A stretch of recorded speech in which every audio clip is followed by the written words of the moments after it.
Why didn't our new initiative work? You may be asking yourself, hey, we added more staff appreciation gifts. We've added the luncheon with the director. We've even given part-time employees benefits, but our turnover rate is just the same as before. What's going on? Well, hello, difference maker, and welcome to IDD Leader. It's the podcast that's all about helping IDD providers retain and grow their DSP workforce using behavioral science.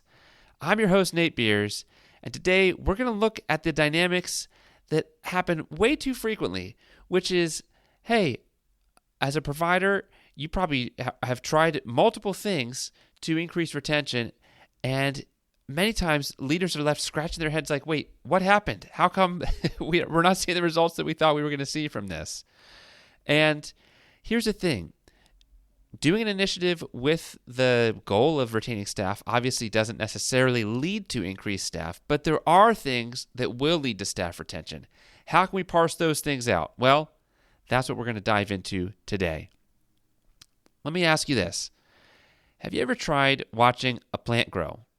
Well, okay, that's kind of a dumb question because who would spend their time just staring at a plant growing? Unless you're watching a time-lapse video on YouTube, now that would be pretty cool, or on one of those National Geographic TV shows. But at this point, I'm digressing. You can't really see a plant grow because it's happening so gradually. Also, there's a very strong case to be made that the growth on a plant, or the lack of growth, is really a lagging measure behind leading measures that relate to the soil health and nutrients in the soil that the plant is getting, that relate to water, sunlight, and the right balance of all those things, or even air temperature. If you're trying to grow a cactus in Alaska, you might not be real successful. Well, how does this relate to staff retention? It's a little bit like that. If we're just looking at staff retention as a guide to decision making, it's like trying to watch the plant grow. Or put differently, it'd be like trying to steer your car by driving in forward and drive, but while you're looking in your rear view mirror. So you're only ever seeing the results of where you've already been. That is how it is with staff retention. The rates, the numbers on that, you're seeing the results of what you've already been doing. And so really then it becomes around, the goal becomes targeting doing the right things that will create an environment for the plant to thrive. Doing the right things that will create an environment for staff to want to keep working there. And I think I'm going to attack this from two different angles. First of all, how does behavioral science shed light on staff retention? A few different ways. First of all, you can't decide as a leader what's going to make something rewarding for someone else. What's going to make them want to stick around? Their behavior will tell us the answer of what they find rewarding, or to use a more technical term, reinforcing. And it's always individualized. The more that a workplace is designed to have as many positive experiences or rewarding experiences as possible, the more it's likely to be a place that people want to keep working at. Let me give you a few examples. When folks show up, when people show up to do their job, do they have every tool that they need to be set up for success? Is the workspace or the houses or the day program, is it kept in a neat and tidy order? Now they might be responsible to keep it that way, but when they're showing up, are they tripping over things? Is stuff where it's supposed to be? When they go to look for that, everything that's in the drawers or the cabinet or the fridge or the pantry or whatever they're doing, is the stuff in its right order where it should be? Are they experiencing technology frustrations, or are they experiencing, for the most part, ease of technology? Do things make sense? Is the reason behind job tasks clear to each and every employee? Like, do they know which things to prioritize? If it's a tough moment, okay, we've got to try to keep ratio, but then somebody just fell down in the bathroom. Do I leave my group to run and try to help my coworker that's in the bathroom, or do I wait for coverage to come, or do they know? Are people set up for success knowing which things are most important? Is the reason behind every job task clear? Are folks receiving frequent feedback for best practices. This could be from clients or from peers. Oftentimes it's from stakeholders. And of course, it can also be from management. But my point here is that it's not just what management is saying or what supervisors are saying, but is the whole setup one in which a lot of feedback is happening. And not just, hey, you need to work on this, hey, you need to work on this. I also mean celebrating the wins. There was this one time I was sitting in a meeting with an elderly mother. Her son was in both a day program and a residential program with the same provider. And this mom had recently lost her husband, so the client had lost his dad. And she was still obviously very sad about this, but she gave the most heartfelt thanks to everyone in that room. And she said something along the lines of, I know that I'm getting older, and I can't tell you how much it means to me to know that my son is receiving the kind of care that you guys are giving him. Wow, the room fell silent for just a moment there to take in what she was saying. She was giving, the highest compliment that anyone could give. I'm trusting you with my child, and I think you're doing a good job.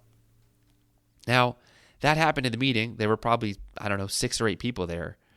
But then after that meeting, I actually sent out an email blast to a lot of the different people involved with this individual, and then also just to a number of other folks, in a way that, of course, respected HIPAA and confidentiality, but to celebrate this and to share her words so that other people on the team that weren't even at that meeting could get the experience of realizing, wow, the kind of care that you're providing is making such a huge impact.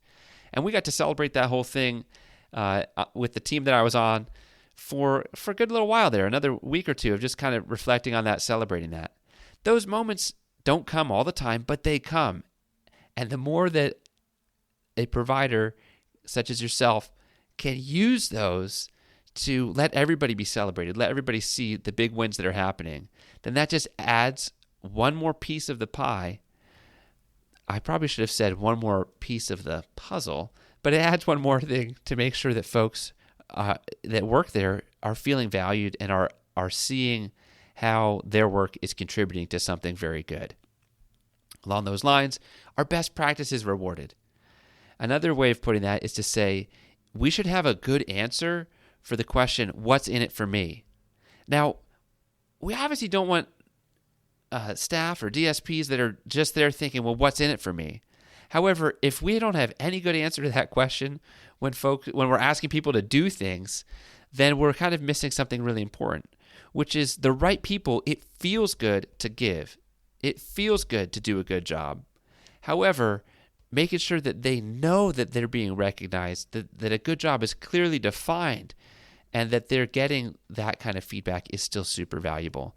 Lastly, along the lines of how can behavioral science shed light on staff retention, would be to say this: how is fun inserted into the workplace? There is a lot to be said for just simply bringing energy and fun into the different aspects of what's being done. It has a way of turning the tides. I have seen this over and over again on both an individual level, that if you get a happy person and they get in a room full of folks that are really grumpy, now they might become grumpy, but if they can keep grounded in bringing the fun, they will actually make a lot more fun happen in that room. And people that had previously been grumpy are very likely to start to lighten up a little bit. And it can also be done at an organizational level, where the more that fun is inserted into the equation, it is a powerful tool to make a workplace a more rewarding place to be. Now, back to the main question at hand. Why didn't the initiative work? And the second part of that question that's kind of implied is, what does increase staff retention? You already know this, but staff retention is a complex thing, much like the ecosystem to sustain that plant. So with that in mind, we'll attack this from a few different angles. First of all, that initiative could be working, but the results are simply delayed. If you're looking for an initiative that you do in the next 3 months to to change the turnover ratio or to increase your retention statistic, that might not show up for a good another 6 months or so after the fact, especially if it's something that's been initiated and is continuing to keep going on and on and on, as opposed to like a one-time, like a 1 week celebration or something. I'm talking more about an initiative that's an ongoing initiative. It takes a while for those results to show up. Sometimes looking at absenteeism or staff call-offs can be a very helpful metric for assessing what the direction of turnover, because those things often correlate. It's not a guarantee, but they often will correlate with one another. Along this whole train of thought, with the results being delayed, would also be, if we're wondering why didn't it work, we want to make sure, have we set up the data collection and the analysis of that data to actually see the results or the lack of results? We want to make sure that we know where our turnover was before and after. That's kind of obvious. But even more than that, getting into what sometimes can feel like the weeds a little bit, but can yield valuable insights. I remember one time I was doing some data analysis with an organization, and you could actually see, we tracked it down to individual supervisors, not to be vindicative towards those that, that had a higher turnover rate, but it was striking. There were a few that had much, much higher turnover rates.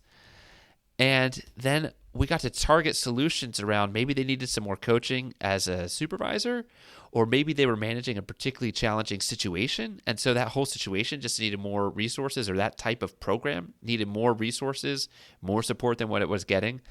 But looking at the details can be very helpful to figure out what is or is not working and what aspects are or are not working. Providers often can confuse selling points for job candidates versus retention strategies for existing staff. I think that adding employee benefits can be in this category most of the time, not for everybody, but most of the time, which is, if you're a prospective job, if you're a job seeker, you're a prospective candidate here, and you're looking at a couple different options, then absolutely the one that has the better package could be a huge selling point. However, when I've been involved with a bunch of interviews with direct support professionals, and even those that were disengaged, thinking about, on the verge of maybe quitting, I never once have heard them say, well, I would have quit 6 months ago, but because I'm now paying, 15% less towards my health insurance, I'm pretty sure I'm going to just stay with this company. In other words, it's not really the kind of thing that tends to retain staff. There is one big exception to that, but it's not a benefit, and that is wages, pay. But I'll dive more into that in just a minute. So the fear of losing something, it absolutely can impact behavior, but it doesn't tend to drive people towards becoming more engaged or more committed. And especially if someone thinks that they might be able to get that same thing covered, like benefits or whatever, with another company, it's very unlikely that is going to keep folks from leaving. If otherwise they're not really having that, what we talked about earlier, if they're not having that positive job experience, that positive employee experience on a regular basis, the benefits probably won't keep them. Why didn't the initiative work? Well, what about exit analysis? This is when we look at a combination of exit interviews and the data, and we start to ask questions about what are we doing that contributes to staff turnover. As an organization, what are we doing? What are the weak spots, or what areas are needing more help? If we can pinpoint those stuck spots and start to identify why people are leaving, I'm talking about the ones that we didn't want to lose, then the solutions start to often present themselves. And they will very much tend to be specific to your organization, although certainly there's trends across multiple organizations. But let me give you an example. If we discover that we're actually losing a lot of folks in the first 90 days that maybe weren't even a great fit to begin with, like let's assume they actually made it to their first day, because I know we lose some folks that way. But if they made it to their first day, but they just never were a good fit to begin with, then we might start to target, well, what can we do with our hiring and our onboarding process, maybe even our orientation process, to set appropriate expectations from the interview and to set appropriate expectations from day one. Versus if we're hearing feedback of people are leaving because they see better opportunities elsewhere, then we might want to really look at, do we have a career ladder in place, such as the credentialing process that the NADSP offers. And we may really want to make sure that we have a clear pathway for folks to make a career out of this, that they're not just working this job as an in-between job, but that they can make a career out of becoming and being a direct support professional.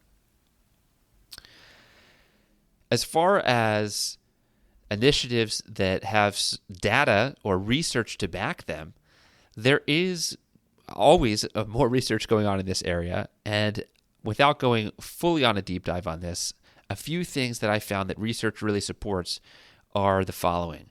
Positive relationships with direct supervisors highly correlate with increased staff retention. Another thing that correlates closely is mentoring. That I've seen positive results both from peer mentoring and then also mentoring maybe not quite at the peer level. Another one that closely, or that there's research backing, would be having clear career pathing and future advancement opportunities. A strong orientation process has research that backs it. And then, of course, wages, which I told you we would be talking about here in a minute. When it comes to wages, this whole arena, this whole industry really of intellectual and developmental disabilities is a little bit tricky because it's usually tied so very closely to the reimbursement rates. And I am a huge fan of the different groups that are doing advocacy work to try to see those rates increase federally at the state level, because I think that the impact for the workforce is going to be tremendous. With every breakthrough that happens, or every positive thing that happens, I think that we see really impactful results. At the organizational level, this gets back to what's it within your control? I guess a great starting point is I'd really recommend a book called The Case for Good Jobs. The author of that is Zeynep Ton, Ton, and she's an MIT professor that she teaches really from an operations standpoint and gives example after example of these typically thought of as low-wage jobs where one company or organization decides that they're going to try to really invest in that frontline workforce, and they'll try to trim their operations or streamline their operations in a way to basically create instant savings. In other words, it wasn't just we'll just pay a bunch more and hope everything works out, but they upped wages at the same time that they streamlined different operational fronts, and they were able to not only recoup the extra cost of the increased salaries or wages of their frontline workers, but they also ended up either increasing their business and getting more revenue, and also decreasing expenses because of different wasteful practices, often small waste, but multiplied over many, many times, that they were able to eliminate just by getting more strategic with that. So that's a great starting point. That might be worth going into for a whole other episode on a different episode. But that would be something to look at. So it's not just waiting for state reimbursement rates to go up in order to increase wages, but also looking at from an operations standpoint. If we do things really smart, we actually, as an organization, might very well be able to increase the wages now. And if you're not sure where else to start, 3 places that I highly recommend looking at would be, number 1, the practices of your frontline supervisors. What are those relationships with their staff look like? How well equipped are those frontline supervisors in order to support really the heart of the workforce, which is the frontline workers? Number 2, the onboarding and orientation processes. We have a lot of control over that. And I guess even just fundamentally, are new hires joining a winning team, or are they jumping onto a sinking ship? And how we go about our orientation, how we go about our onboarding communicates a whole lot and will have a big impact on staff retention, especially that first crucial year. And the third thing would be the presence or the absence of external motivators to engage in best practices. Does your organization have a rewards system in place? How are the feedback loops at your organization, both formal and informal? And so on and so forth with just that whole train of thought right there. That's something that's really worth looking at. Okay, difference maker, here we are. Where should we go from here? But let me give you one next step that I found to be quite helpful, which would be to take the time, maybe block off at least a couple minutes to think about it in the next couple days, but then it will probably take some action steps beyond that to implement. But identify 1 to 3 top reasons that people that you don't want to leave are leaving, and then ask for help from the right people to get that answer. You might be able to find some pretty data savvy people within your organization. Certainly the larger an organization is, the more that you'll have specialized folks that can look at that. You may need to get some outside help to look at that. That's part of why I help organizations with exit analysis, because sometimes folks aren't sure what to look for. And the answer for that usually is in a combination of the data plus exit interviews plus just a little bit of digging and probing around to figure out what's going on. But your next step is to identify 1 to 3 of the top reasons why people are leaving, the folks that you don't want to leave. And if you find some of those answers to why they're leaving, I believe that it'll just kind of be almost instantly clear on what kinds of initiatives you could look at next that actually will impact the retention rate. Now, if you've found this episode to be helpful, I would absolutely love it if you'd consider writing a review on Apple Podcasts or wherever you're listening to this. Or the other big thing you could do would be actually just copy and paste the podcast and send it on a text or email to a friend or colleague of yours. And if it was helpful to you, it probably will be helpful to them as well. And that really just helps to get the word out about this podcast so that others can hopefully have their DSP workforces stronger, healthier, thriving. And in the end, that the folks that we serve, that they just get to live their best lives because of a strong and healthy workforce. Well, until next time, here's to you, difference maker. Keep up the amazing work.